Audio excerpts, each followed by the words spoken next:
Should now play the intro.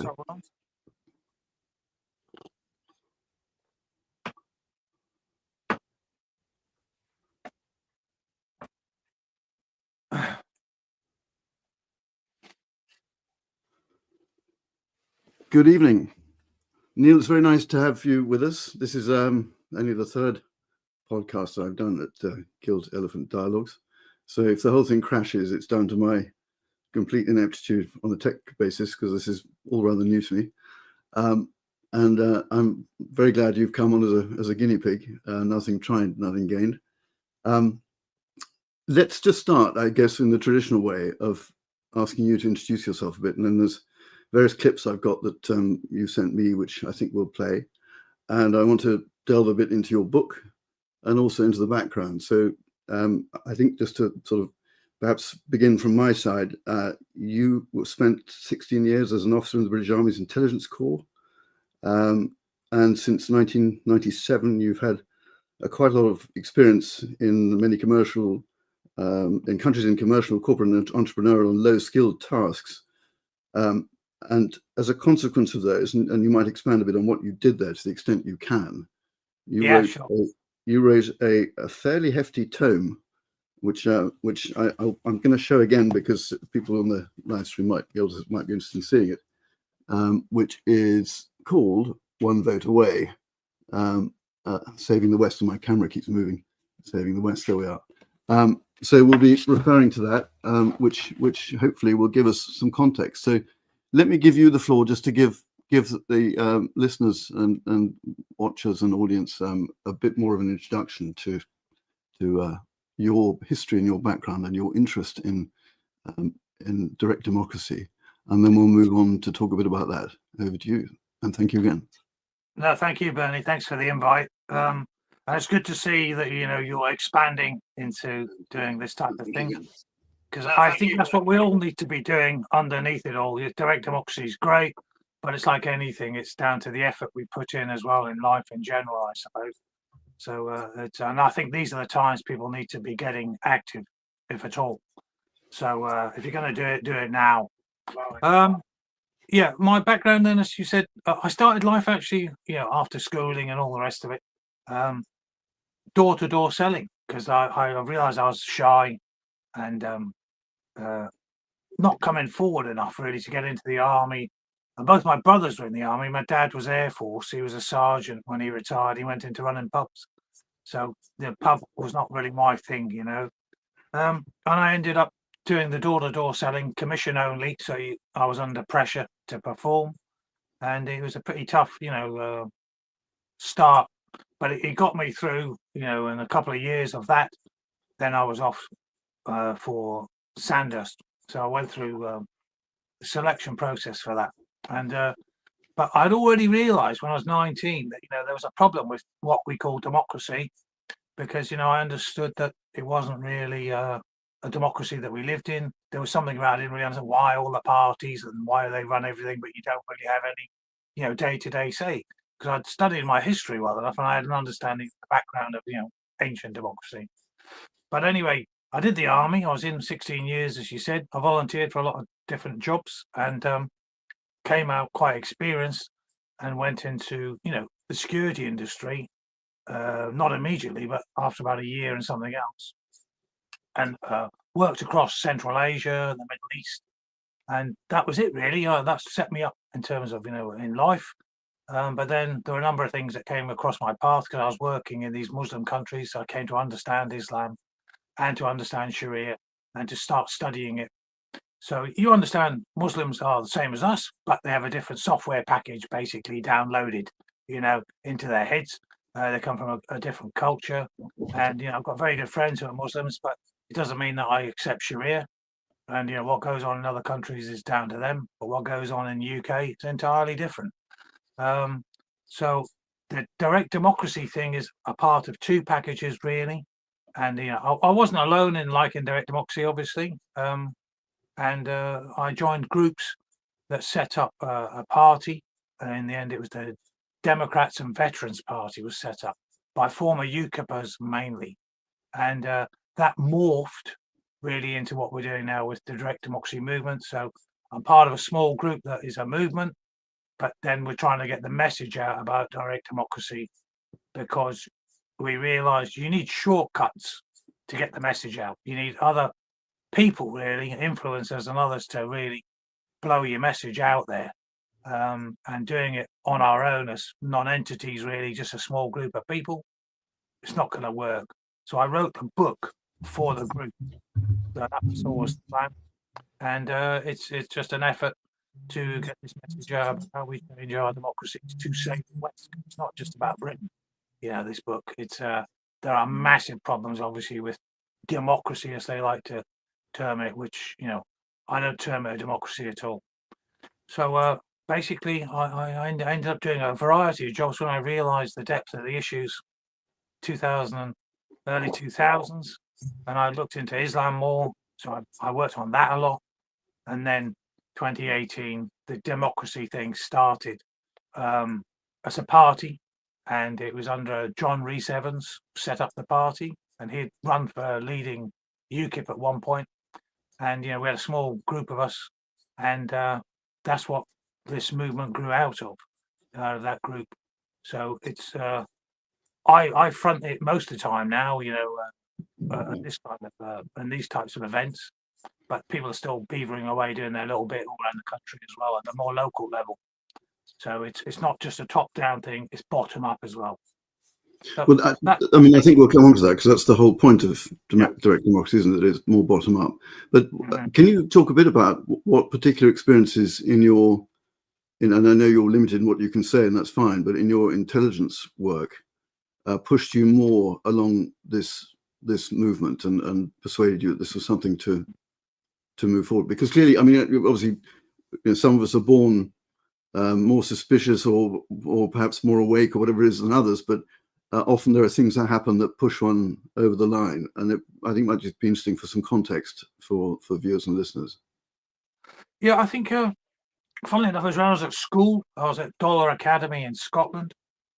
My dad was Air Force, like I said, and he got the fees paid for 4 children to go through school, because he was always traveling, with different stations that they worked at.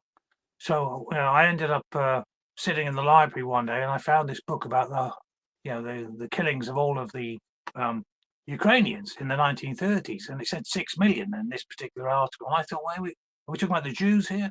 No, but then I realised, no, it really is about this bunch of people being starved to death, killed, whatever, by Stalin and his crew.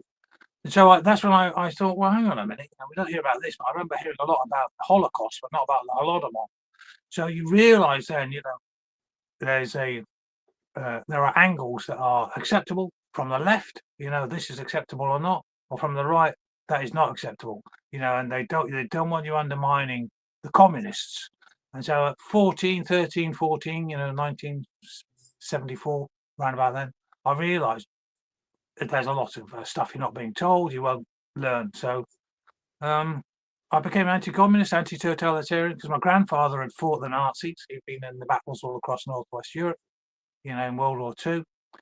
And he was a reluctant soldier. He didn't volunteer, he was conscripted. So, but we all went in the military. We were all volunteers.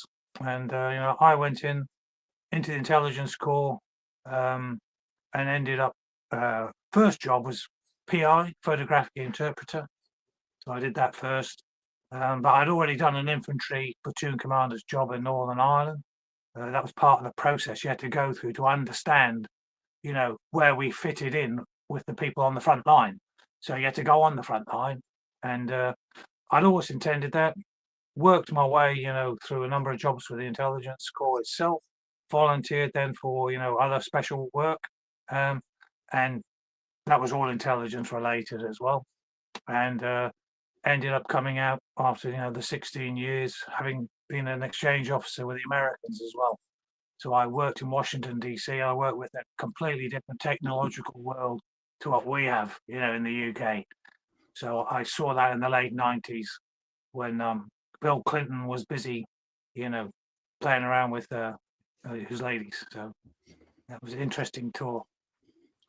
Yeah. And that was it, really. I think that was the process. But as soon as I came out of the military, I was into Central Asia, and the first thing I was looking at was, right, okay, now I can start looking outside, just the military side of life. I'd studied all revolutionary war to a great depth, and, counterinsurgency, secret warfare, covert warfare, whatever you want to call it, and normal war, obviously. But then I started looking at, what about the systems then? Because I had these issues from the past, understanding that there are areas you can't really get into very easily.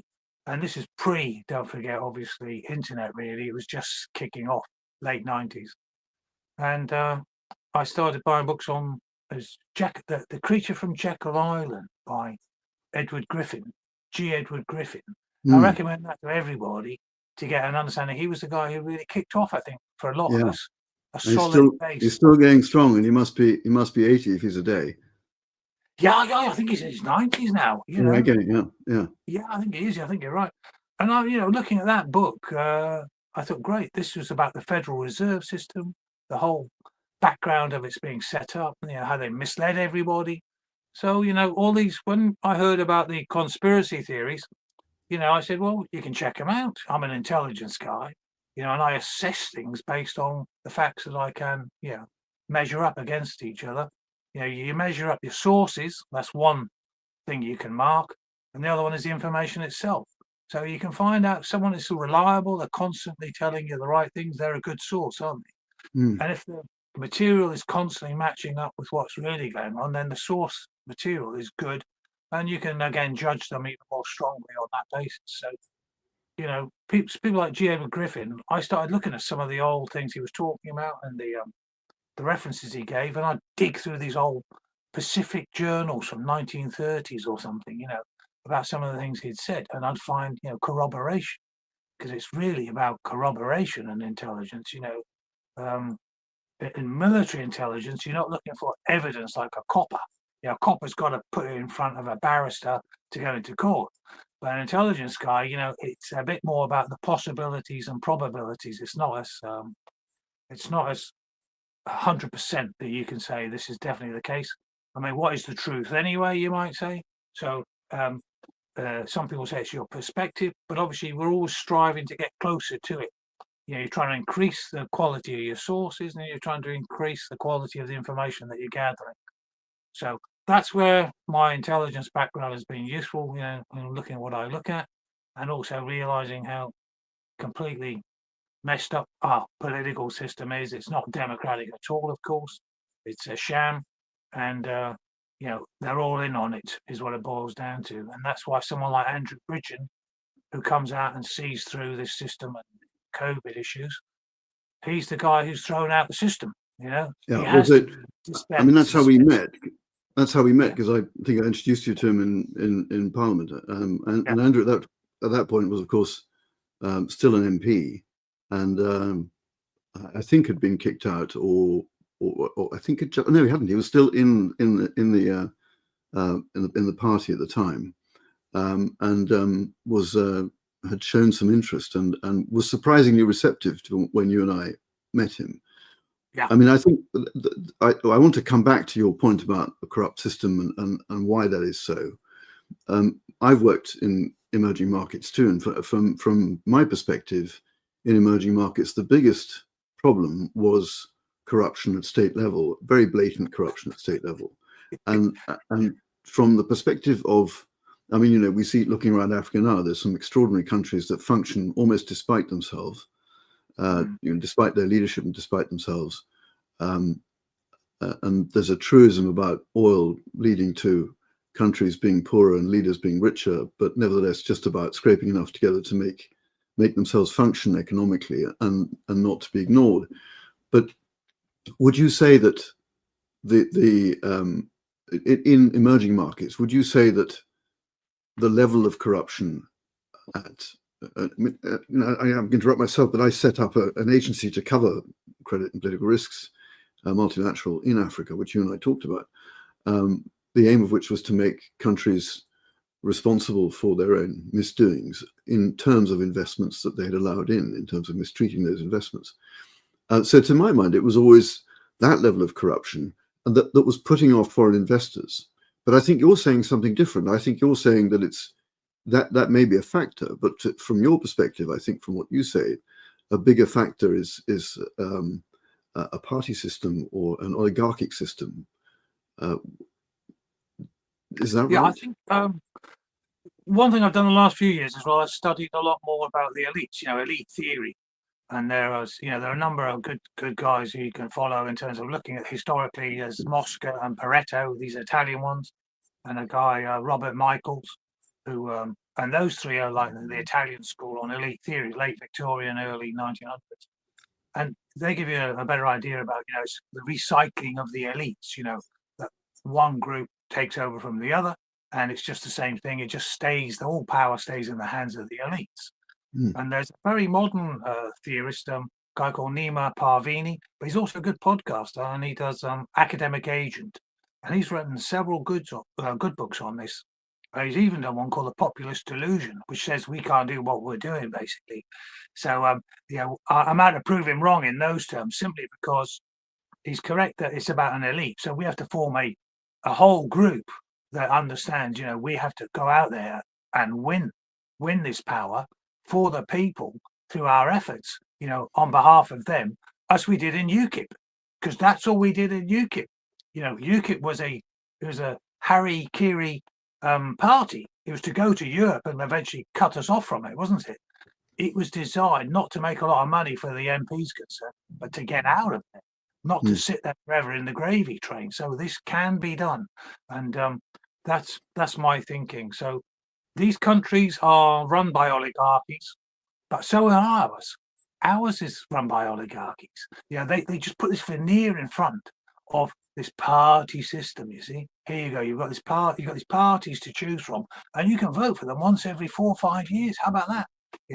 And they'll put forward the party representatives, not you. You're not choosing them. You're given to choose between different parties' representatives, not the actual representative for that party. Yeah, So but we'll come on to that, because I think we need to unravel quite a lot there. I think what was there will be undoubtedly a lot of cynics that listen to this and think, yet another party. It's not the party that's the problem. Reform will solve it. The notion of a new party can't really work. We're first past the post. So there were a lot of people thinking this looks like a lovely story, but we could just be wasting our time. And I want to just quickly play one clip from which Nigel Farage was responsible for. Let me just see if I can get this up. And I shall play it, hopefully. There we go. This should put us next to each other if I'm there we go. All right, marvelous. Let's play this and we can all. You're in a position where you might actually be able to get anything under 10 sometime in the next few years. Do you still want rid of first past the post? I don't think the electoral system really works. I think the three things really. One, first past the post is looking at. Two, I do think the public should have the right to call referendums on big subjects. If you might get an issue where Parliament's in a very different place in the country. So I do think an element of direct democracy needs to come in. And three, the House of Lords. That made me laugh. Stuff full of party apparatchiks and party donors. That needs a massive wholesale change. So yes, I'm for electoral reform. So, I mean, I think it would be tough to say that is a sort of ringing endorsement of direct democracy. But let me challenge you with that. Yeah, it's very straightforward. Nigel is saying, you want the right to referendums. That's what he's saying there. And, that is unique. There is not any other party even coming close to that. And that is, that was in April this year. And he said it several times during the election run-up. And he specifically did so when they were talking about the contract, when he came out with a contract that, reform was going to put forward. And he spoke about it then. So that's the most recent statement he's made on it that we've got a record of anyway. And so, I think there was one later, but I might just play as well, which was I think that was part of when he was in electioneering, but you will know better than me when that was. Let me just get that screen up and put that up on the stage.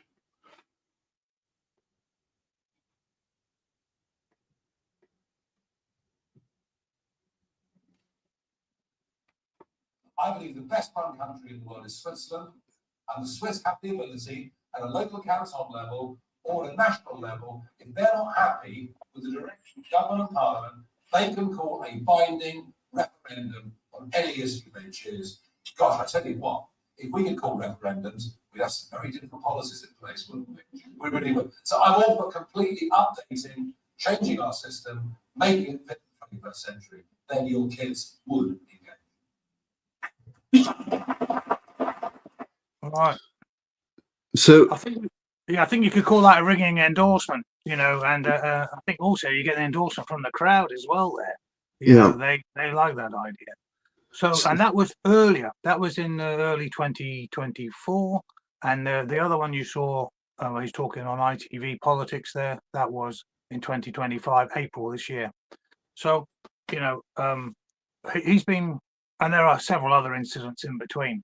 I keep in touch with him. I go around talking to Reform, and I'm not a member of any party, by the way, but I go around to Reform outfits and talk about direct democracy.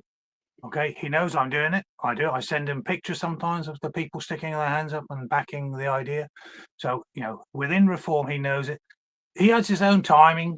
He's his own man, Nigel. I've got no hold over him. So this is all about, it's almost like moral suasion, really. It's a bloody good idea, and it needs to work because the alternatives are dire now. That's my thinking. And, I'm not a pie in the sky guy. That's the last thing. I've run a lot of businesses, good ones, bad ones. I've run a lot. And in, military, it was all about results, obviously, and people putting their neck on the line. So I'm not out there to try and sell any, peddle anything. I get nothing out of this. It's just cost me money, time and effort. That's all it does.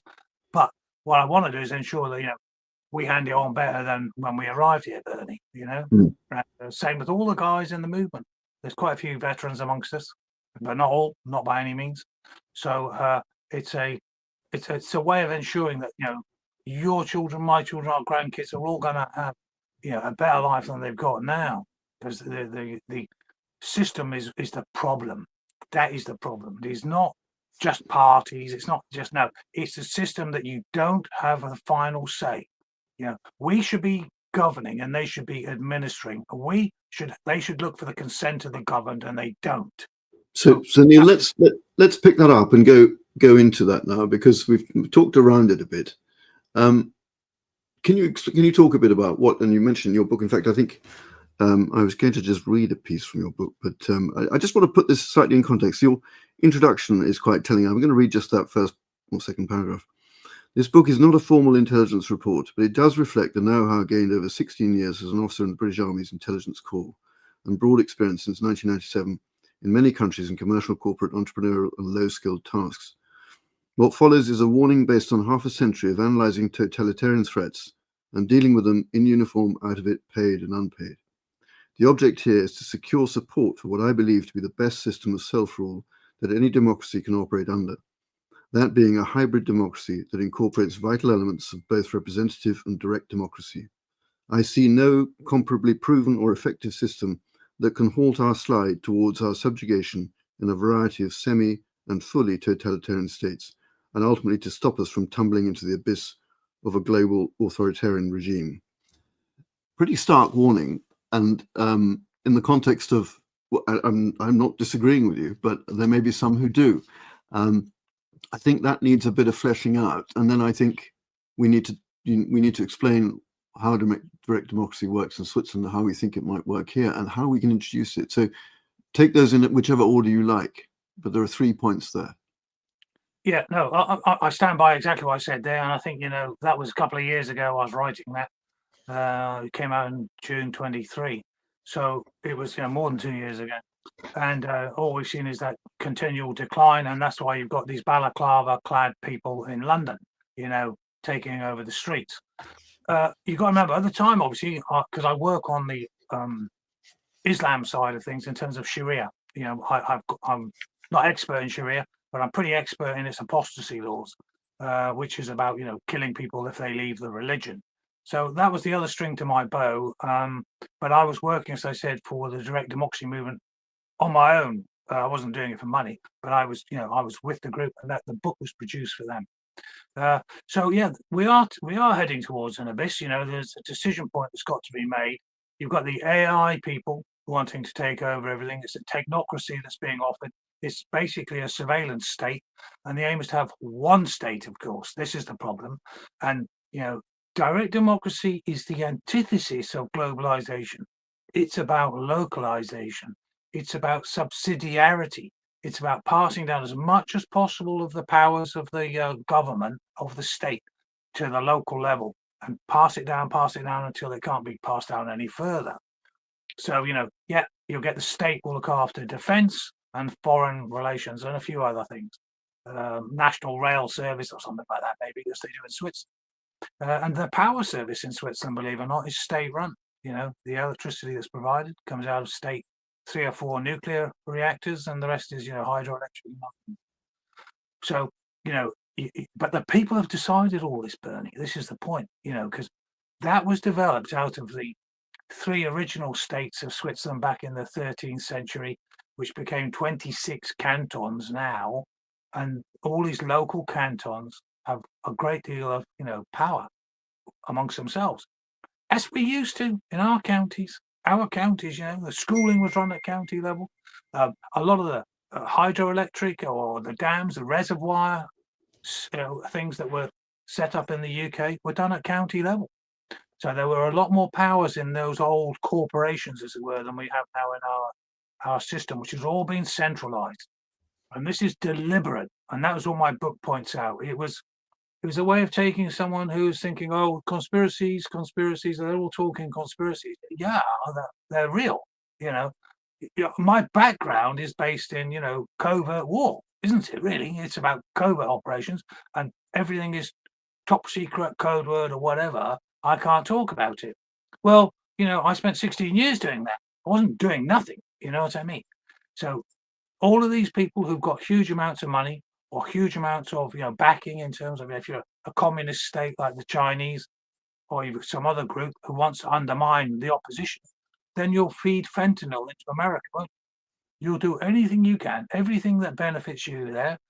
If you want to sell drugs in UK and you're a Muslim, you know, rape gang, then you want to undermine the state as well, because you want a Sharia state. So, you know, covert is the world most people don't get involved with, but it's very real. So, you know, direct democracy is a way of undercutting that, but you still need the really big 5 freedoms, you know, that come with the First Amendment to the United States Constitution, and, you know, freedom of belief and freedom of speech in particular. If you can't talk about things, how are you going to get the information out there to people so they can vote on it with the right emphasis on the truth? You know, that this can be revealed to you. So, you know, we don't have that kind of a state. We are in a state, you know, it's a mess. And direct democracy, and I think one of the most important things for all the doubters out there, Bernie, if they are, this was advised that we take this referendum system up back in the 1890s by the man who was seen as the iconic constitutional lawyer in British constitutional law, all right? A.V. Dicey. In the 1880s, 1890s, he started backing the right to referendums because the Swiss had started it in 1848. It was starting to work. They could see how it worked. Pareto, the Pareto law, you know, 80-20 rule, he was living in Switzerland as a professor in the 1880s, 1890s, and he was backing the system. He said, I can see that, you know, the referendum is proving itself, you know, as a viable option. That's what he felt. So we're not talking about lightweights backing the system. Our greatest constitutional lawyer said, get rid of the House of Lords, replace it with the people. So you don't even need this. The second house is the final decision on important issues by the people. Now, he spoke only about using it for letting the representatives get on with producing the laws that we would live under in Parliament. They then trot them out, and if we didn't like them, then we could stop them. That was the point. It was a negative way. It was a way of controlling the output from the House. From the House, just be the House of Commons, no House of Lords, and then you'd be able to stop any laws coming out that people didn't like. That's what we'd have that right to do that. That was his idea. But the Swiss had a more developed version than that. So talk a bit about the Swiss system, and then let's see how it might be introducible to the UK. So the Swiss introduced that in 1848. That was probably a time of a lot of European wars. 1848 was a pretty historical year, from my vague recollection of history. Anyway, lots of treaties, lots of wars, and lots of treaties. The Russians were pretty aggressive at that point, or defending themselves against Napoleon. The Swiss were not involved in that, although they were private guards, I think, to Napoleon, I believe, and not Napoleon, Louis XVI, I think. And so the Swiss have, to a large extent, kept out of these things for quite a long time. But subsidiarity as a principle, interestingly enough, was espoused in the EU by none other than Franz Josef Strauss, who was the Chancellor of Bavaria. He was the Prime Minister of Bavaria, which had always held itself out to be the most independent of the German states. And until he died or left office, he was banging the drum about subsidiarity. That's a word that you no longer hear in the EU. No. But I think that's the core principle and the bottom-up principle. But talk a bit, if you will, about the Swiss system, and perhaps expand a bit about their parliament, which I believe only sits for 12 weeks a year and is mostly part-time people. So it's a very different structure to ours, and much more answerable to local people. Exactly. Well, they decided they would have these rights to referendums 1848, and they were just on constitutional issues. And so they then expanded it later that you'd be able to have what they call initiatives, popular initiatives. And it's very simple. It's a rule of 1 and 2. That's all, 1 and 2. 1% of the voters have to sign up if you want to stop a law coming out to get the referendum. So if you get 1% of the voters to sign up to your proposed either amendment to the law or to stop it, and you get 1%, then you will get a first past the post referendum. It's very simple. That's it. The law comes out, you object to it, you get 1% to sign up, then you'll have a referendum. And if your group wins the referendum, the law stopped or is amended. That's it. That's the first one. The second one is the popular initiative, that type of referendum where you decide, I want to stop the people on the beaches, on the boats. I'll write a law saying they will all be picked up and taken straight back. And you then put that out as an idea to the populace. But that time you need to get 2% of your electorate. They'll be national or canton, because you can do this at canton level because of the subsidiarity. You can do it right down to the community level even. So, but if you have to get 2% of the ones who are eligible to vote on that particular issue, and if they sign up, then you will get another first past the post referendum. And if you win, there you go. You've got your new law around what you proposed. So that's it. It's a very simple system. You still have parliament, you still have parties, but what you find is, of course, they're not sitting there justifying their existence as bureaucrats. Okay, they're only going to work. The MPs only work 4 3-week stints a year on average, and 4 times a year you will get referendums pushed through your door in a package. You'll open up the package, and in there you have a variety of referendums you can vote on, and you have, for each of them, you'll have an argument from the people who want that law in there, the government people, and you have an argument against it by the people who want to stop it. And they'll give you references you can go and look at and follow up for yourself as to taking the arguments further. So that's how it works. The public get fully involved, and they're not sitting watching rubbish on the telly all the time. But often a lot of discussions around the house, in the cafes, in the bars, wherever, on the ski slopes about the next referendum coming up, and people will argue the toss. So it's a free state. It is a neutral one as well, of course, but it's, believe it or not, they have conscription. they decided to keep conscription. So they're all armed, the men, and they have to go and fire their weapon every year.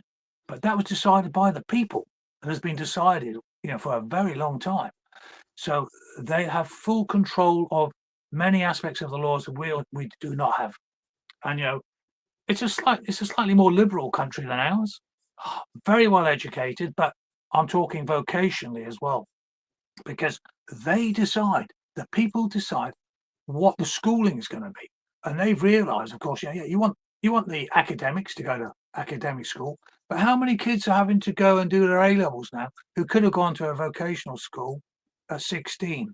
And the Swiss have got this type of setup, and they will go on and they can get very well qualified, which is why they have a lot of industries that are high tech, that are requiring very good engineers, and these people have developed the skills for that, which is why their economy is rated, believe it or not, even by the Davos lot, World Economic Forum, for year after year, say they have the most balanced schooling system and the best balanced economy in the world.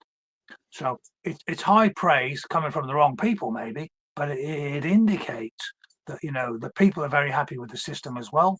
They have the highest score in the world for satisfaction with, well, not every time, but most of the time they're at the top of the table, certainly in the top one or two, who are satisfied with their political system. It's because it's their system, Bernie. It's their country. They're deciding the laws. If they don't really care about a law coming out of Parliament, they're not going to they're going to get the 1% signatures to stop it. So it just rolls out. It's obviously acceptable. There's an acceptable level of acceptance, you might say, amongst the voters. So most laws come out, but see, the other thing is, they're in there for their 3 weeks and they're thrashing through laws, and they're more collegiate, the different parties, because they know they've got to get it through the referendum. Yeah. They've got to avoid those referenda. They don't want to be going through referendum after referendum on all those laws. Can we just put a bit of sort of practical, a practical example around it? Let's just take, this is going to be an example that isn't practical because I don't think it's happened, but we'll come back to the EU vote, which has happened, and you can talk a bit about that, but which is very recent. But let's say one of the cantons took a decision that it didn't want illegal migrants to come in. Presumably under that system, they can make that stick for that canton. How would they? Is that right? And B, how would they enforce that? Yeah, to be frank with you, with that particular one, I wouldn't know off the top of my head. The immigration, because obviously some places are on the border, some are not on the border. I don't know how they do that, but I think immigration is very controlled. If you want to be a citizen in Switzerland, you go through the canton first. You will be interviewed, and they'll start asking you questions. If you move from one canton to another, it starts again. So it's very, very locally based. Yeah. So this is the point, though. You have more control over who's coming into your country, and are they going to conform? Assimilate, integrate, whatever word you want to use. So but people want to live there because it's a nice place to live. But it wasn't nice 150 years ago. If you look at the history of Switzerland, there's a lot of peasant versus elite warfare going on right the way through the 16th, 17th, 18th century, until eventually they settled on this idea of living peacefully together. So it can bring communities together, but they don't allow Islamic mosque minarets to be built. The burqa is banned. Because the people control this country, and 20% of the people there do not have citizenship. They work, they live there, maybe they have residency, but they are not citizens. So the people themselves control who's going to get the passport and who's going to get the vote. And we don't have that. And as we've seen recently with the Dems in America, the Democrats in America, they're pulling all of these illegals in, and then they were giving them early rights to all of the various things that they wanted to give in terms of voting rights. All those things are all going to be fast tracked. So this is where that's not going to happen in a direct democracy. It's not going to happen. People will not accept that. But if you're in a party system, it's completely corrupted now. I'm afraid the old days. I think when we were growing up, Bernie, a lot of the guys who are in politics had been in the military in World War II. Heath, all of these people, they'd all fought with the troops. they'd been there. A lot of them might have been, officers, tank commanders, and all the rest of it, whatever. But they were fighting in this together. So there's a more cohesive unity. It was British, But now we don't have that. We've got a bunch of young, ex-graduates just got out of college a few years back or whatever. Yeah, I mean, who can speak well, absolutely, but they're not. The big lie is that we our would-be MPs will give lots of talks locally and persuade us that they're going to stand for what we want them to stand for, and the minute they get in, they find they're entirely, even those that are genuine, and if they are, they must be quite naive, but even those that are genuine find themselves entirely compromised by the party whip system, and they don't have any ability to vote against it if they want political success. And of course, there have been some really good exceptions to that on both sides of the House, not amongst the Liberal Democrats, but on both sides of the House. There have been some stalwart exceptions to that, who've never achieved great office in terms of ministerial office, but have consistently been a thorn in the side of governments. But they're the exceptions to that rather than the rule. And so, you're right. The party system is the problem. The party system, you can tell it in a way that it's a problem. The parties only ever become wealthy at pre-election time when people want to influence what goes on. But before we come on to that, can you talk a bit about the Swiss vote? So they had a vote on the 27th of September and decisively rejected a proposal to end the free movement of people agreement with the EU, with 61.7% voting against the initiative. But I think they also voted that they were not going to join the EU, and I can't find that. That was another recently held vote. That's 2020. I'm thinking of a much more recent one. They had a vote in just a week or so ago. There was one about ID, the digital ID. Yes, but there was also one about creeping closer to the EU, which I now can't find. Yeah, well, the reality is politicians, just one other thing I'll tell you as well, in terms of Europe, you talked about Germany, the AfD want a referendum system similar to the Swiss as well. The AfD have been pushing this in recent years, and there's I've forgotten her last name now. There's some Dutch, young lady. She's Eva somebody or other, and she's also now Vladingbroek. So, you probably know better. Yeah. Well, she's going to be talking about it in Switzerland at some finance meeting in November the 18th, again backing this idea. So, it is spreading. You've got Nigel Farage in this country. People are becoming more aware of that, across the UK. We've got a lot of people I speak to groups all over the country, and it's starting to spread. People are starting to understand it. And quite a lot of people have visited Switzerland on holiday, and they've come back with an understanding of some of the system. And certainly they know it's a well-run, nice place to work, nice place to live. It's highly organized.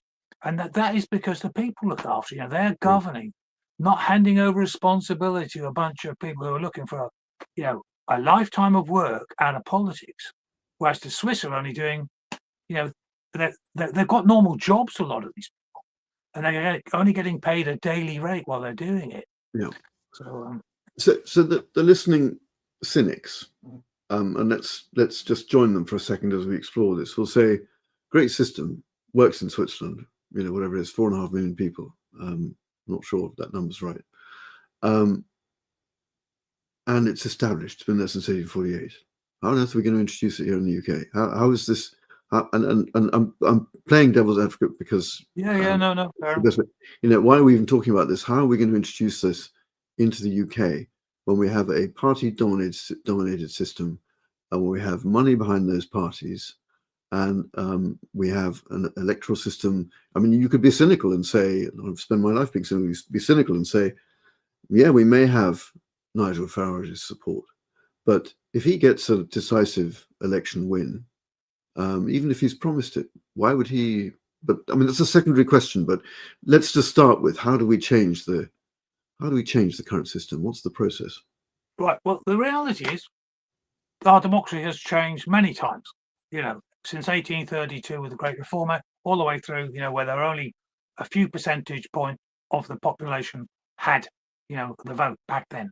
And since then, we've continually increased the rights of the people down to 18, both sexes, etc., etc. So don't go around thinking that democracy does not evolve. It does. Now, all we're doing is now we're saying, right, let's get it onto this final evolution, which the greatest constitutional lawyer in our history backed. So this is not that difficult, because if you've got our great constitutional lawyer saying this is quite simple, you can replace the House and you can just replace no, it. I think that's perfectly fair. I think the fact that there's some eminent academic people whose voice carries weight would back it. I think one can take that as a given, because it makes perfect sense. You don't need to be an academic to see the logic. To me, the challenge is more, how do you get the money that's behind our system, that steers that system? I mean, look at Liz Truss. There's a reason she was only in government for whatever it was, 45 days. And it wasn't because her ideas were bad. It was because most of them, or some of them, are creeping back up there as things that certainly the Tories would want to introduce. It's because she didn't manage to persuade the money that's behind it to go with that. And she was informed against, even on Reuters, even the evening of her election. But so how do you disenfranchise the money, the power behind the parties? What's the process? You've got to have almost revolutionary times. We are heading into those rough waters right now. And so this is the point. Tragically, people like me, you've got to think back in the early 90s, you had Jimmy Goldsmith pushing the referendum party, which I was backing politically back then, in the early 90s. But now, unfortunately, it's only when people see, the whites of your eyes and the dangers that are coming towards us that they will consider change. Well, we've got completely corrupted Conservative Party that failed miserably. We've got a completely corrupted Labour Party that is failing miserably right now. Okay, and they all let down the girls, the young girls, the rape gangs. It wasn't just young girls, apparently, it was young lads as well. Some, but the bottom line is, you're talking about corrupt, dangerous people. Basically, unfortunately, that's how I look on it. I was a major in intelligence school, and I'm looking at it and saying that's my assessment of these people now. There is a very corrupt system that they may have naively gone into it, a lot of them, but once you stay in it, you're accepting it, aren't you? So these people are a problem for the nation. Along comes Reform UK, talking about direct democracy, putting it forward as the idea. So the solution is there. Andrew Bridgen backed the idea. He put it out there as well, and he was supporting. He came along to our first and only meeting so far. We had a good meeting in Sheffield, and he spoke at that. So we are in uncharted waters we're heading towards, I'm afraid. Because you've now got the Sharia issues, and so people will want to find a better way out of this mess, and it's not going to be a party. And Nigel Farage and Reform UK are not your normal political party. They are generally the members. I've talked to many of them. Obviously, I go around the country. They are not your old political Tory types. Generally, they're not your old Labour types. A lot of these people have come new to politics because they're sick and tired of what's going on. So we have this chance to get this new group in who are uncorrupted, you might say, in general, compared to the old parties, to take this idea forward. And we got a leader who it's going to be to his benefit to hand over control to the people, isn't it? Every political career ends in failure. It's the old joke, that it always ends up in failure. Look, how popular is Tony Blair? Can he go into the pub and get a pint? It's not going to happen, is it? So, but Nigel Farage, if he says, right, okay, we're in, and as I said in the campaign, as I've been saying several times in the last year, the people are going to have the right to call referendums. It's all done. It all changes. Okay, let's assume he doesn't, though. How does one? I mean, I guess there's two questions. If he gets in, it's a question of does he stick to his promise. If he gets a big enough majority, I'd be cynical and say he won't, or he'll push it down. He'll chuck it in the long grass, because why should he not? Because he'll think he can govern more effectively in the first few years because he's got a big majority, and then introduce it. And I may be wrong, but I'm cynical. If he has a passing majority and has to do deals, he may get support to do it. He may not. But what's his incentive? Incentive is saying, look, Nigel is a patriot. Ultimately, he is that is the, if you speak to anybody who's been around, when he was in the EU, he used to take people all over the battlefields of World War One, and he did what we call, Farage's foragers, and they'd all go out and he'd talk them through the battles of what happened here, what happened there. The man believes in this country. He then handed over, don't forget, that's UKIP, he handed over the reins back to the European Union, said bye-bye. Okay? That's what he did. So he destroyed one party deliberately so that he would then be able to retire from it, hoping that it would be handed over by the, Tories and all the rest, and we'd be free of Europe, etc., etc. He's being betrayed by them all. So I believe, this is my assessment, it's only my assessment, but my life used to hang on my assessments, you might say, in the old days. So I'm telling you, this is what I believe. I could be wrong. I do not say I'm, a seer. I'm not. I'm just telling you what I think. And I believe it's in his interests, because Nigel, could go out as a hero, handing over the reins of power to the British people, and the party know that that was the original intent, that the right to referendums is all there. So do they want to betray what they have stated in their contract? On the videos, you can see Nigel talking about it on the contract before reform in the election. Will he do the same next time? What will they do in Wales with the elections that are coming up? This is where we start to see. So it's not about just waiting till 2029. It's waiting till next year with Wales, Scotland, and the other local elections. So, this opportunity is there to see if he's going to follow through. But in the end, we're working from the bottom up as well. As I've said to you, I go all around the country and the reform people love the idea. When I spoke in Barrow a few months back now, and I said, after I'd given my brief presentation, I said, well, what do you think? Stick your hands up if you'd like to adopt this right to referendums that Nigel has been talking about, which I've been showing in the videos. Up go the hands, 95% of the people there. See, so within reform, they like this. I'll be going up to Carlisle again soon. I've done Nottingham and other places around the country. And whenever I talk at various groups, from 200, 400 people down to 20 in a pub, it's always the hand going up. This is a really, really popular idea. All we need is a great communicator like Nigel pushing it hard. And believe me, there'll be Green people coming in, there'll be Labour people coming in, there'll be they'll all be coming in from various angles, more so than, from the Conservatives or Labour than others maybe. But, the soft centre parties, as it were, the ones who are, or the people in them who are more central than, far left or whatever, rigid Conservatives, then you're going to get a big swing into reform. And that's what's required. Maybe the Plaid Cymru in Wales as well. Same thing. Offer them the right to take control of the Senate and every law coming out of it. Be unique, but it's the pull. It's got a massive pull factor, and we need a good communicator to push it.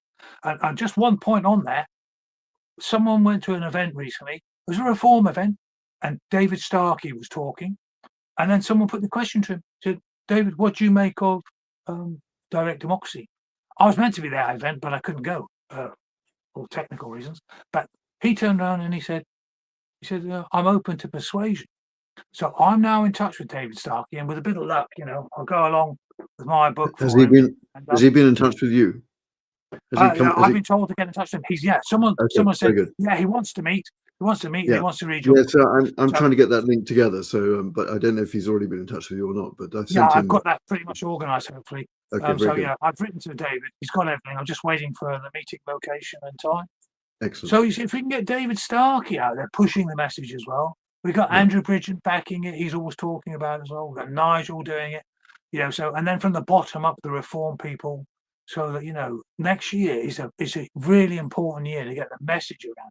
And if Wales run with direct democracy, here you've got a nation within the United Kingdom that is going to be run. The Senate could well have a lot of referendums.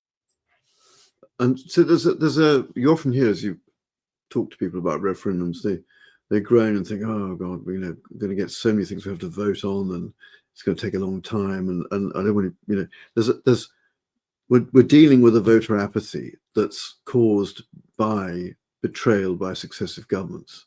Correct. So there's a sort of conversion process that one needs to go through, which is to encourage people that they need to re-engage in local politics to make local decisions about local matters. And it isn't the fact that they're always going to win their point of view, but they might be heard. I think that's the core difference.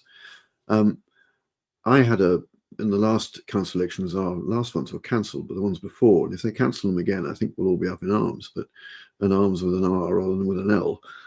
We'll probably be, some of us will be in arms as well, probably with an L. But I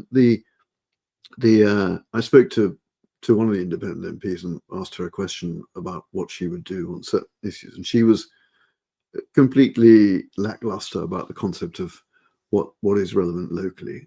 And so it was just never going to be somebody who would stand essentially as an independent properly or really reflect local views.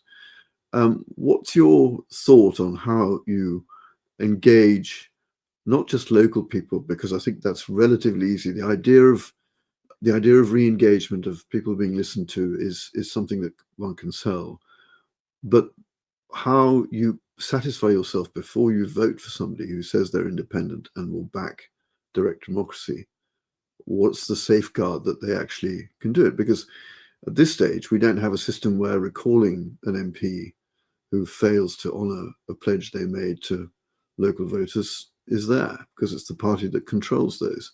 The independents do, but the track record of independence in our party system isn't good, certainly not for re-election. No, well, that's why we set out to speak to people like Nigel Farage. That was the plan, when I wrote the book. The blurb on the back of the book is there so that you can read that blurb and you can go and listen to it for free on an audio version on our website, ddrightnow.com, and you can just listen to it for free. But the blurb makes clear in one simple page, hopefully, what the process is and why you should support it. It's like a leaflet, really, But the bottom line is, it's an easy sale. That's the good thing about it. As soon as you explain it briefly to people, they get it. And you say, do you want to be heard? Like you said, you're not feeling heard. Would you like to be heard? And then someone stands up for that. And, we've got our first direct democracy elected town councillor in Wellingborough, Alan Shipham. So he's in there. And he's now working with the various parties, and it's sort of very refreshing that he's pulling them together to talk about things that they wouldn't normally have considered. Maybe he is independent, but he's also trying to say we could have a referendums on these things. So people start to change pretty rapidly because all the parties are under pressure. The country's under extreme pressure. I think it's you look at the debt to GDP of everything, we're heading towards 300% now in the UK. Government debt plus private debt. We're in choppy waters, and the ship of state needs steered better. And we need to have a cohesive society to get ourselves out of this mess. And it's like if you talk to anyone who's got an ex, the complaint would be, I didn't feel heard, they didn't listen. Well, that's what's happening now. We're in a coercive relationship with people who are not listening. That's what we're in, and that's what has happened over the last generation has become worse, obviously. So if you want to get out of a coercive, relationship, we need to take control ourselves and use the rights that we do have, and we've got to defend them, very robustly. And do not, it's down to leadership by certain people who want this change to go out and grab it. My background is, is about achieving. If as I said to you, I was a shy kid. I wanted to do better. I had aspirations. I was just the son of a sergeant. I get to Sandhurst. Both my brothers are in the ranks. I want to drive on. We need people who are committed to this country and its freedoms, and understand the debt we owe to those who came before. That's all I'm about now. My whole life is focused on this, getting it right. So everybody needs to, get more serious really at the moment, to be honest, Bernie. These are trying times, and they're not going to get easier. So let me just take you to a bit more to the financial side. There's an interesting quote in your book, and then I think at that point we probably need to, because we've been going for just under an hour. In your book, you quote Michael Hudson, and you say, and I'm going to come back to you on your definition of some of these points. Neoliberalism, easy for you to say, presents itself as a free market opposition to centralized planning, but its aim is precisely to use control of credit to concentrate resource allocation in the hands of the major financial centers. There is still big government, but its role is to protect the wealth of the 1% from the public regulation and taxation of rentier income, not to raise prosperity for the economy at large. The financial sector's aim is to promote rentier oligarchs in which bankers play the dominant role, wielding their wealth to control national politics, much as landed aristocracies did down through the 19th century. Unpack that a bit for us, would you? Yeah, right. I've run a lot of businesses. I'm not on the left, but I'm not far right. That's for darn sure. I believe in a decent society where it's an entrepreneurial free enterprise type society rather than the corporate crony capitalist society, which we have, we've become more and more so. And my book explains it, how you've gone from interlocking directorships of the major banks and groups, and you've now funneled nearly all of the companies into very few hands. So what he's saying is he's a lefty, Hudson, but he's not wrong about the fact that these financial groups in particular, of which, there was a survey in 2015, 2017, of the top, 300 companies on the planet, they're owned by basically, or the shareholding, in terms of controlling shareholding over 50%, is owned by only 30 groups now.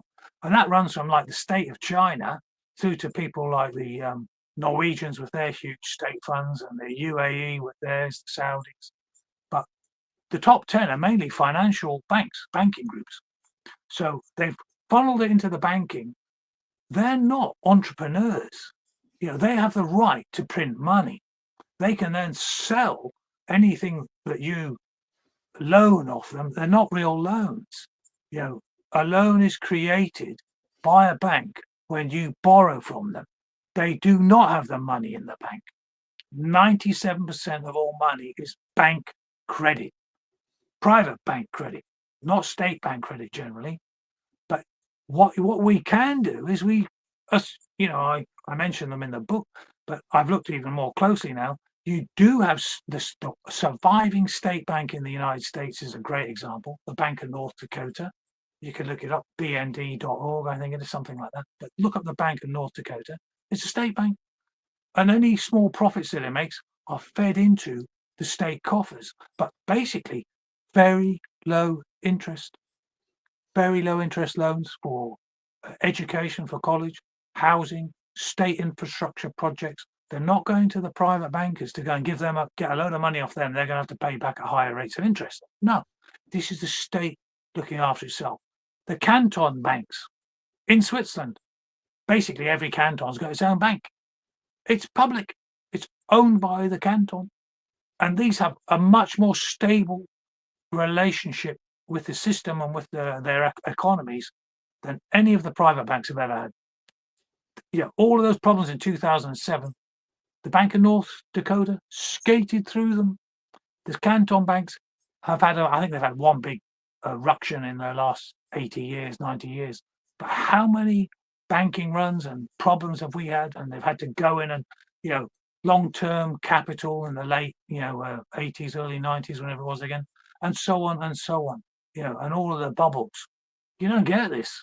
So this is where on the left, you've got this idea, that they've seen this, and Marx and all these people saw it too, but it works. You do not want a left system, but you want to make much more use of public banking, as the Germans did, as the Japanese did. They had much more control over the banking systems. Why did they recover so rapidly after World War II, Bernie? Okay, because they were not following the Anglo banking system, controlled by the New York Fed. So this is where the left has got that little bit right. The banking is the major issue. No economists really understand a lot of this stuff because economics that are taught at universities that are controlled by whom? You see, the elite. The elite control, the Rockefellers, believe it or not, they set up most of the social sciences curriculums. That was the Rockefeller family. It was Mrs. Rockefeller. The brothers Rockefeller did their bit, but she was doing it with her people in Chicago. Chicago University was set up by Rockefeller, the original Rockefeller, and he said this was the best investment I ever made. When you dig, I'm an intelligence analyst. That's what I do, and I was pretty good at it. That much I can tell you. And when I look at these issues, I go and find out what the facts are. If they come from the left or the right, I don't care. Do they match up for reality? Do they come close to what I see? And having worked all over the world, I've set up companies from Vladivostok through Korea, all of Central Asia, through India, the Middle East, all the way across to UK and Dublin. So I have a lot of experience doing things around the world and seeing how things operate. So the economy that the Swiss have, they use those canton banks a lot. They are very powerful. That combined together, they're as powerful as the largest bank in Switzerland. Simple as that. And where will they get their funding from if we had something equivalent here? How would that work? Well, right. You go to the local bank, they print the money off for you. In crude terms, you are allocated a fund that is created on the computer. That's how it works. That is exactly how it works. Okay, and you can go and read about it. There's some great books on this stuff by a guy called Richard Werner. He explains it in several books. So all you do is the state, instead of these private people getting to print the money, the state prints it and releases it at a lower interest rate, but it's still getting paid back. You still go through a credit check, but instead of the money being paid back into the coffers of these people to go and buy more companies, so all the companies in the world eventually get owned by the private bankers, the state bank is getting the money paid back in by its grateful people who got a mortgage from the state bank or the canton bank. They then pay back the state. That state gets its money back, which is then re-lent out now because it's got it. But the start process is you start off with nothing. That's how all the bankers have done it. It's all inflated, but you don't inflate it when you're very careful about who you're lending it to, low interest rates. But the bankers, of course, drive up the interest rates for their own, because that's where they make their money. It's not from you paying them back. Cool. Okay. Well, So to an extent it is. What's the threshold, do you think, that we need in order to start the process? Because one of the issues is going to be dislodging the power of the backers of the parties and the financial power that they have. Where do you think? What is the? Can it be done locally to locally and just small localities that started? Does it need to be a much bigger drive to make it work? What's your thinking on that? Right, my thinking is we try both. This is what we're doing. That's why you've got Nigel Farage backing it. Well, he's the leading politician in the country. He's the next prime minister. So that's the top down. We've got hope. We've got hope that we'll have something from that. We've got to keep the pressure on, get David Starkey talking about it, you see. So at the high level, it's coming down. The idea is filtering down from the top. It's being accepted because you've got someone like Starkey talking to all these groups around the country as well, not just me, not just the other guys, Alan and other people who are going out and talking. So, as a group, we arm ourselves with more influences, and then from the bottom, we're working up through reform. We're working up through these groups all around the country that I go and speak to. Hundreds of people come along and we talk to them and explain to them how you can do this. So they're then talking, it's like 6 levels from, Kevin Bacon or whatever, isn't it? Once you get it fed into 100 people, they're going to go and talk to a lot more people. Right. And so that is the plan. The top down, bottom up. They meet in the middle or somewhere, maybe near the top, maybe near the bottom, who knows? But we need it at all levels. And why is Eva talking about it in this finance thing in Switzerland? Yeah. She's got 1 million followers on X. These are influential people. You've got June Slater talking about it on all the time. She's a big backer of direct Absolutely, democracy. absolutely. Yeah. Yeah. Yeah. Well, I have several groups with that. What's your, as a sort of last question, I think, on this, and you feel free to add anything else you want to. What's your message to the British voter? What should the British voter do? How should the British voter help this come about? What's needed from them? Right. I think first of all they need to be motivated. So I'd ask them first, do you feel heard? Do you feel that you are empowered in this system? And they're all going to say, not a hope. Not a hand goes up whenever I ask these questions. And then I just say, would you like to take control? Would you like to be the people who are in control of the policies of this country that are affecting you, day in, day out? And up go their hands. So I say, get them motivated. Ask them the question, do you feel heard? Would you like to be in control? And would you like a system that is slimmed down from what we've got now and is controlled by us? That's what I'd say to them. And you can do this because this is why we chose the Swiss system. There's other systems, but the Swiss system has been proven since 1848. Well, there are The 3 Taiwanese- countries, aren't there, that use it? Yeah. So, the Taiwanese, they're 24 million people. Yeah. They Yeah. use direct democracy. So when you get some, you can't do it, it's only for small states. It's not the case at all. California uses it at state level. 49 of the 50 states in America use referendums for any change to their state constitutions. But they've never had a national one because there's no referendum going to be allowed in America because it's controlled. It's all controlled. The parties are controlled. Trump, may be a disruptive force, but who comes after Trump? This is the reality that we're hoping that will change. And But there's have a you heard them third- talk about direct democracy? There's a third smaller country. Is it Paraguay? I can't remember now. Is it a third smaller country? Estonia. Oh, Estonia. That's right. Yeah. Estonia uses it much more electronically. They all get given electronic ID cards when they're born, basically now. And so everyone has this electronic access and they can do the voting on it. But it's very popular. And it's going much more into the local votes now as well. So they are developing the system because they've only had it a few years, about less than a decade. But Switzerland has proven it, and it showed that it's very simple: 1%, 2%. That's not difficult. Okay, Yeah. and the politicians will spend a lot less time in Parliament. They'll cost a lot less. And people say, "Oh, you got to spend a bit more on referendums," but their national debt at federal level is under 40%. Ours is over the 100% mark because we let the politicians have boondoggles on us. What happened with the HS2? How much was wasted on that? And the parliaments. How much do we? And they're just obvious examples, but it's day in, day out. Would we have controlled the 15 billion pounds they've just told us now we've been spending on accommodation for these illegals coming in? Would we have spent that? Would they even be near coming in here? No way, Jose. That would not happen, as you know. So I would say, if you want to control the budgets, if you want to have a better schooling system, if you want to have more control of everything in terms of party politics, where the people control it, you've got to start backing people who are going to back direct democracy and keep on their case. They've got to be not just, talking about it, they've got to be persuaded. If they don't do it, they'll be out and they'll never see, just like, we've got rid of the Conservatives now, they're never coming back. And Nigel has done this before. Keep your fingers crossed. We've done this with UKIP. I was UKIP. And so we've done this and pulled this off before. And so the direct democracy movement was set up to do it again, but this time to do it finally, for us in Britain. So that's what we offer.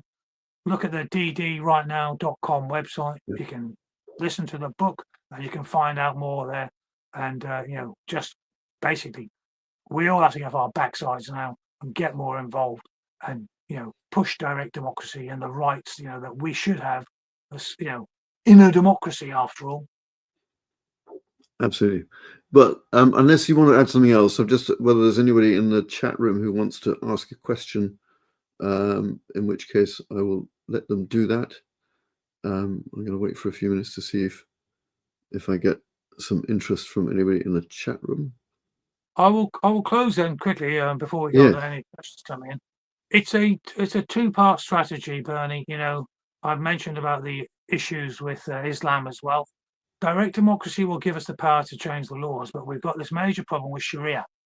And Sharia, people can work on that because there is a genocide case that has been developed and is with lawyers in London now to deal with the Sharia requirement to kill anybody who leaves Islam. Those are the law codes, and they all manifest this. They've all got it. And there are 11 countries around the world, Muslim states, that have that in place, that they will execute you if you leave Islam. So they're openly stating this. But the point is, one of the most famous human rights lawyers in London, Jeffrey Robertson, stated that is a genocidal threat. That is under the genocide code. It's very simple. So the point is, you have to have the direct democracy to control citizenship, to control our futures, and to benefit us all. But we need this defensive mechanism to deal with the threat from Islam in terms of its requirement to kill our ex-Muslim citizens. But beyond that, it's their incompatibility that demonstrates that the Sharia is completely anathema to the West. So the book I wrote, as you said, one vote away, but the subtitle is Saving the West. Yes. Because it's about saving Europe. Because at the time I was writing it, I was also reading Douglas Murray's book on, saving the West. Death of Europe. Yeah. Yeah, death, and all that stuff. So I said, okay, death, whatever it was, but we have to defend it. And as an ex-military man, I want to pull the veterans in on this. I want to ensure that we have a real democracy, and we do not have Sharia councils in Britain that are there as cover really for those covert operators within the ulema who are seen, occasionally on a dispatches program telling you exactly what they want to do. And sometimes they're doing it openly on the streets now, like in, Birmingham or whatever, telling you what their plans are. So we need to deal with the genocidal threat from Sharia's apostasy laws as well. So it's a two-pronged, two-front strategy, but direct democracy is the major open strategy that we can use. So I have one question from somebody in the chat who asks to ask you about the definition of Islamophobia, which is being worked on to create a new law. How and her question is, how can this be obstructed? I think there's a process going through at the moment that may well obstruct it, but it may need more than that. Yeah, I think, obviously they've got issues within their own party now, and with the rape gang inquiries and all the rest of it, there's been a lot of pushback. So I don't know what the final version of it will be, but apparently the Muslimness, what does that mean? Under law, how do you define that? And we've got these old common law defenses that we need to utilize. The free speech issues are still being pushed back all the time right now, and the cases are being won. So they may well to ram a law through, but then it then can be challenged once it comes out. So let's see what they bring out. They're obviously having to adapt right now. The Muslimness thing apparently has gone, but again, it's all secret, isn't it? Well, and also I think that revealing, what these definitions are that they're now arguing. Yeah, and my understanding was they weren't actually trying to introduce it in terms of as a law as such, but as a definition, which then, of course, gets loosely applied to things and becomes a norm. It's not happening. Backdoor way of trying to bring this through. It's not going to happen. They might try and do it, but they are failing. I mean, I was watching. I forgot his name. He was a BBC broadcaster, and he went to LBC. He had a stroke. Remember that? Yeah, it's Andrew Marr, I think you're thinking of. Andrew Marr. He was talking. I just saw him talking, and he just said, they've had a disastrous year. He just says Keir Starmer is basically, has blown it. So that's an indication of, he'll be a soft left fella, and he's been supportive of a lot of the things that the government were coming in on. And now what's happened? Even he has turned against this law. So it's indicative if they're turning, and I'll tell you from all my travels around the country, they're turning against Starmer massively. I got a lot of people who are Labour supporters, and they've given up apologising for him now. They want rid. So the whole I left think swing.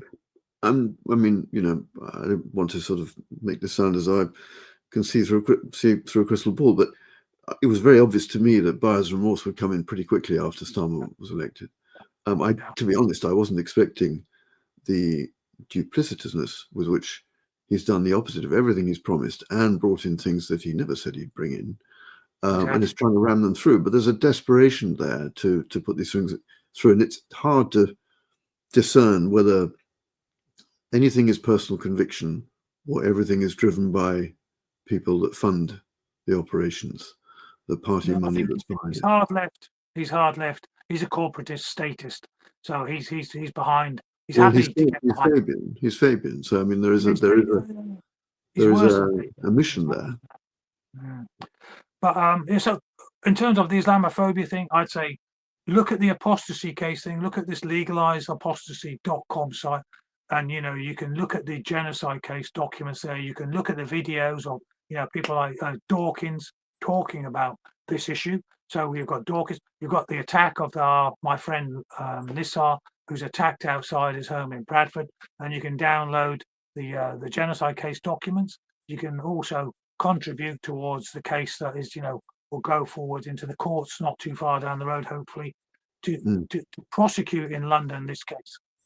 And just before you go, I've got a few more questions that are rolling in, so I hope you've got a few more minutes. You've still got some energy left. Yeah. Let's go. Okay. So questions coming on on the chat is: can democracy survive without change? It must adapt, as has been proven to not work given where it has gone. Now, you commented on this a bit earlier and made the comment about lowering of the age of voting and allowing women to vote. None of those, in my view, are as dramatic a difference as this change. But I think his question is more, can democracy survive? And I think I have a view on that. I suspect you do too, unless we change it. Yeah, my view on it is but it's got to adapt. But without change, his question is without change, and I suspect it can. No. I think no, not a hope, not a cat and hell chances. The globalists have got control of our country now, and across Europe. You can see how Europe is, how it is going. There will be revolt. If it carries on the way it is. What I'm trying to say is it's like a pressure cooker. But if you've got the steam release, that's called the right to referendums. Yeah. See, well, by definition, we live in an elective oligarchy. This is what was explained in the 70s. It's an elective oligarchy. It's not a democracy. Well, it's never had a democracy. Well, I think I think if you compare it with say the US, it's actually an elected dictatorship, because correct, technically if with enough majority, Starmer could get his party whipped into agreeing that black is white and white is black, and it becomes law. It may be a nonsense law, but it becomes law. And as a there's nowhere else that has that system but ours. And the thing that's worrying is the only challenge to that in our legal system when it comes to the enactment and enforcement and prosecution of those laws is the court system. And the only thing that can overturn those laws is the jury system. And of course, there's a move to, because of the juries apparently clogged up, the court systems are clogged up, and we need to try to get rid of the jury system. That is a hill we need to die on, because if you get rid of the jury system, you've got rid of the ability to change laws, because that's how you can change laws, on a case-by-case basis. Well, I'm fighting for democracy. I'm heading towards the end of my time. I'm not handing over, a system that is a disgrace, and these people who think that they can just ram things through without the consent of the governed, those days are passing. We have to have the consent of the governed, and that means really direct democracy. And it's not going to. These things are not going to fly, which is why you've got someone like Andrew Marr saying that it's finished. The Labour Party, Starmer, is finished. When you've got people like that telling you, then you've got coming in the wings, ready to go, maybe even much earlier than 2029 because of the complete collapse of the system, because of the chaos there will be on our streets shortly. You've seen it starting in London now. You know, this is why we prepared this. This is why, you know, my time in the last 10 years has been spent on preparing to deal with Islam and preparing to deal with the changes in democracy. This is not new. This is full time. I came back in 2012, 2013, and I wrote to the communities minister then. I said, you know, we've started a campaign, allow apostasy now, okay, because of the issues with Islamic law. I got a 5-page boilerplate answer back, and I went, they're not going to do a darn thing. But I went to them. I went to the communities minister. I've been to I always go to my MPs. I went to Tim Farron up in the Lake District when I used to live in the Lake District. I told him about the issues with Islam, and he said, well, just keep me posted on how the cause goes. Okay, I'm trying to help these ex-Muslims. That is the nub of it. We deal with Islam through that genocide case document going to court. And, you know, I spoke to, what was his name now? He ran for, Nick Buckley, ran for a mayor in Manchester. And he understood, he got it straight away. He said, well, just that going to court, you'll get more publicity than you could ever buy. But that is the point. People need to understand what Islam means. Okay, and the left need to understand, because it's Starmer and Hermer worked for Jeffrey Robertson, who is the man who told us that the laws of Islam under Sharia, they're going to kill you for leaving your religion. It was their old boss, Jeffrey Robertson, who said this. So the left is going to have to wake up, or they might find, you know, down the road there could be complicity charges for being accomplices in allowing these Sharia councils to continue. It's got to get serious now. I'm not talking like this, you know, because I want to, but that's where we are. Another question was, will the UK lead the way on direct democracy, and will Europe follow? What do you think? That's the plan. That's the plan. That's what we want. We want to, you know, Britain, we led on getting rid of slavery. We've led on the Industrial Revolution. And this is the next big jump for democracy. This is how we become real democracies across Europe. The EU is also an abomination. This is why I backed Nigel. I saw him in 2006. I came back from abroad and I saw him in Uckfield. And I thought, this man can do it. So I started backing Nigel Farage at that point. That was 2006. 10 years later, we're out. And all over this country, people could see that he could do it. And now, fortunately, he's still around. You know, and he's still got, you know, he's not on his last legs yet. And, you know, he's a superb communicator. Yeah. You don't have to like somebody to like what they can do for you. A good general might not be the nicest bloke you ever saw, but he might save a lot more of your soldiers' lives and get rid of a lot more of the opposition's. So we're after winning. You know, this is all about victory. You know, the victory is real democracy. It's not, you know, this sham we've got now. So, yeah, we can do it. And we want Britain to lead. And then we've got people like Eva talking in Holland now. You've got AFD in Germany doing the same. So let's create this, you know, race to the finish line. All of us trying to get direct democracy, and let's set the example. And it's not just for us, it's all around the globe. And this also breaks up this controlled ownership of all of the assets in Africa, Asia, whatever, by the huge corporations ramming things through. You might pay a bit more for your TV set, but around the world we'll be better off.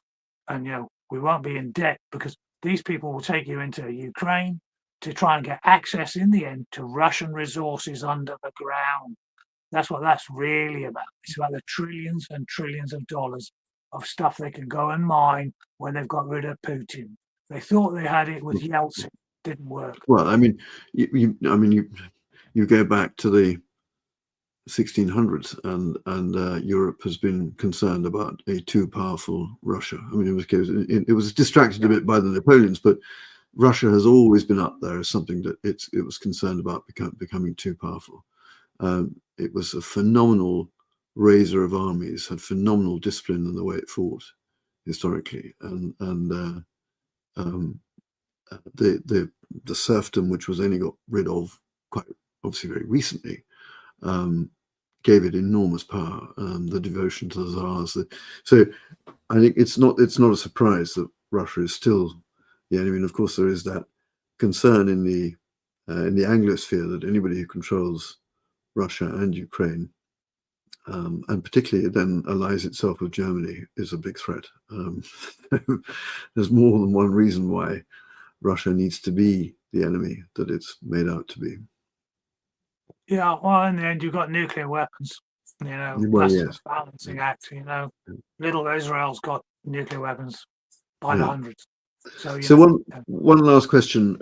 Musk has been throwing around quite a lot of Orwellian imagery, and my listener says, was that use of Orwellian imagery fair? I don't know if you've seen it, but there's been some pretty. I mean, if you haven't seen it, then you can't answer it. But I suspect it probably was fair and is fair because there's quite a lot of Orwellian stuff going on. But yeah, I mean, I did see there was an advert not long back that was banned, wasn't it? And it was all very show how dark and dreary Britain is becoming or will become, etc. yeah, You know, these 1 million girls were raped. They reckon. You know, probably a lot more than that. This was Sarah Champion talking. This is not new. You know, the decline has been going on for decades, and you know, we've papered it over, and we've printed money to keep ourselves out of falling into the abyss. But you know, we're teetering around the edges now. So I believe we claw our way back by the people running this country. That creates a cohesive mindset. It's a team effort together. I'm not a statist, but you know, you do want people to have a motivation. There's got to be something that's, you know, tugging at their heart, that what makes them want to do things. You know, there's a lot of, you know, effort that is not, you don't plumb it until people put it in themselves because they are motivated. You know, and in the military, that's what you obviously try and do. And that's what, you know, you put challenges in front of people. And this is our challenge, is to get out of this mess with the least damage and as quickly as possible, obviously. And I believe the simple change in the system, that one change, as I said in my book, is to have the right to referendums. That's a huge step forward. And the second one is to deal with these issues with Sharia. Yeah, I'm not going on about Islam. I'm not going on about Muslims because, you know, I've got many Muslim friends. You know, I used to run companies all over Islamic states. But what I am saying is I don't want Sharia, not in the UK. Thank you very much. No, it's not. You know, that's not why my grandfather went over and fought in World War II. It's not why, you know, we had lost 1 million men, World War I and World War II, to defend our rights, you know, is what? So we can hand over people can start killing people for leaving their religion. It's not happening here. And anyone who suggests it can be is actually a danger to us. And it's also interesting that one of the differences between us and a lot of European countries now is that we haven't banned the burqa and they have. And that distinction seems to give some sort of implied or assumed right that the people who aren't wearing a burqa are in some way morally inferior to those that are, and therefore, are fair game. That's a very frightening concept. And of course, if you ban the burqa, and no one's allowed to wear it in public spaces, in a sense, that threat goes away, or at least is diminished. Yeah. But I think that's a challenging one for our government to pick up, because it's been quite resolute on not wanting to ban it, in some way promoting it as some sort of right that women should have. And the other side of that coin is, do they really have a right, or do they have to wear it because the extreme end of their religion says they have to? And there's some question on that. But I think we've done as much as we can in an hour and a half, and I'm very grateful to you for your time. If there's anything you want to say as a last word, please do. Yeah. The last word is, if all else fails and this turns, goes kinetic and it ends up being, a disastrous civil war, etc. The aim with the direct democracy thing and the legalized apostasy issues and the genocide case is that there is a way out, for that, there is a way, even if we go into that stage, we've got a target. Let's head towards direct democracy and let's head towards that control of Sharia. Okay, so that's the plan. It's a two-pronged strategy. It's there to avoid kinetic, but if it does go, then it's a means to motivate people how we get out of it. Excellent. Well, I'm going to end the live stream, and thank you again very much for your time. Much appreciated your time and taking a long time to talk to us. And I hope that we can do it again. I wish you luck with David Starkey. I hope that works out. And thank you very much indeed. Stay on just after I finish the live stream, if you will. Thank you. Okay, right. Thank you, Thank Bernie. you, Thank you, everybody. everybody, for your questions and for listening. Thank you. Bye-bye. Great pleasure. Great pleasure.